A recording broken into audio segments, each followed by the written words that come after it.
சொக்கநாதன் பெற்றெடுத்த பிள்ளையாராம்.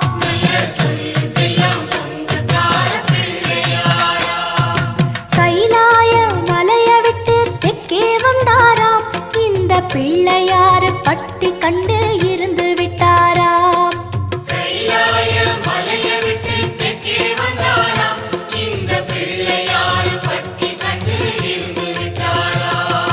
கணபதியார் வந்தாரம்மா, நம்ம உறவாக நின்னாரம்மா. கணபதியார் வந்தாரம்மா, நம்ம உறவாக நின்னாரம்மா. சொக்க